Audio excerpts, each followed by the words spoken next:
Salam, saya Oscar Maramba Awang dengan NIM 2523014. Di video kali ini saya akan menjelaskan tentang teori-teori etika Kristen. Yang pertama, deontologi. Istilah deontologi berasal dari bahasa Yunani yang berarti kewajiban atau duty. Karena itu, etika deontologi menekankan kewajiban manusia untuk bertindak secara baik. Menurut etika deontologi, suatu tindakan itu baik bukan dinilai dan dibenarkan berdasarkan akibat atau tujuan baik dari tindakan itu, melainkan berdasarkan tindakan itu sendiri sebagai baik pada diri sendiri. Jadi tindakan itu bernilai moral karena tindakan itu dilaksanakan berdasarkan kewajiban.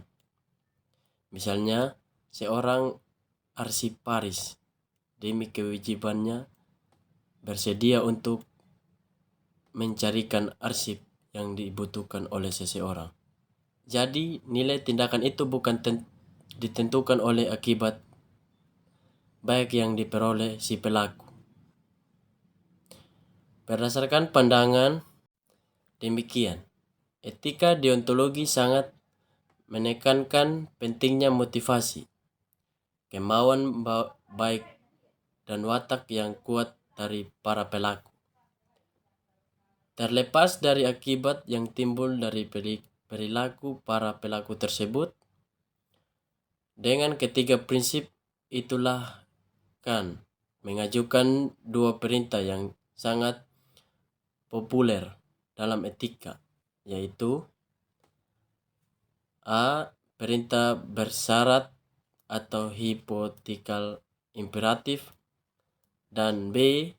Perintah tak bersyarat categorical imperatif.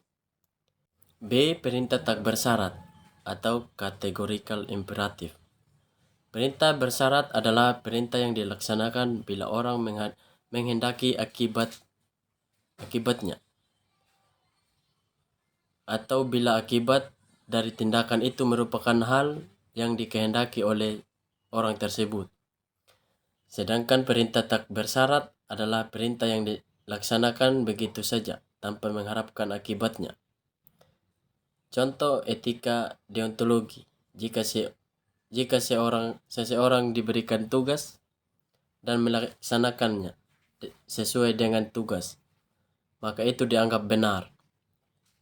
Sedangkan dikatakan salah jika tidak melaksanakan tugas, artinya jangan melanggar tindakan sesuai aturan yang sudah ditentukan.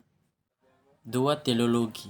Etika teleologi justru mengukur baik buruknya suatu tindakan berdasarkan tujuan yang mau dicapai dengan tindakan itu, atau berdasarkan yang ditimbulkan oleh tindakan itu sesuai tindakan yang dinilai baik. Bila akibat yang ditimbulkan oleh tindakan itu baik, misalnya mencuri, bagi teori teleologi tidak ditentukan oleh apakah tindakan itu sendiri baik atau tidak, melainkan ditentukan oleh tujuan dan akibat dari tindakan itu.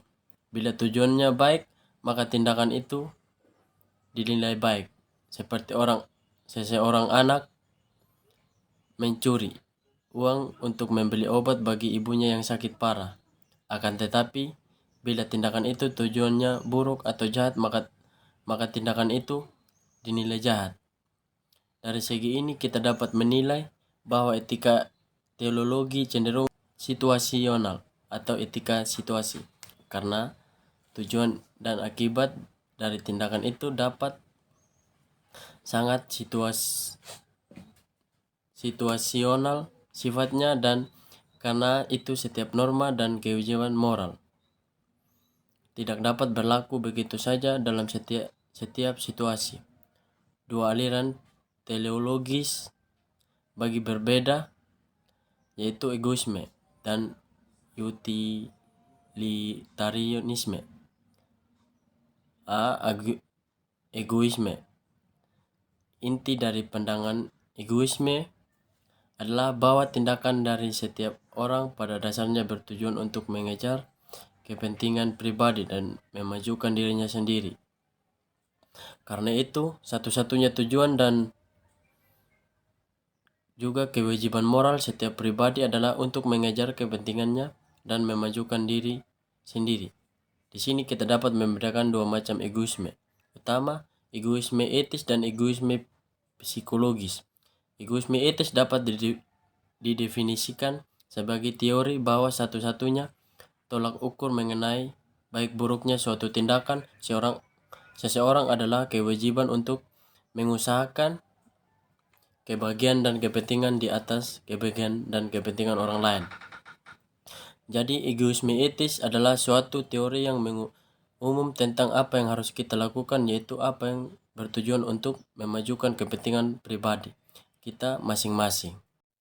Sedangkan egoisme psikologis adalah pandangan bahwa semua orang dimotivasi oleh tindakan demi kepentingan dirinya belaka. Egoisme ini disebut psikologis karena terutama mau mengungkapkan bahwa motivasi satu-satunya dari manusia dalam melakukan tindakan apa saja adalah untuk mengejar kepentingannya sendiri.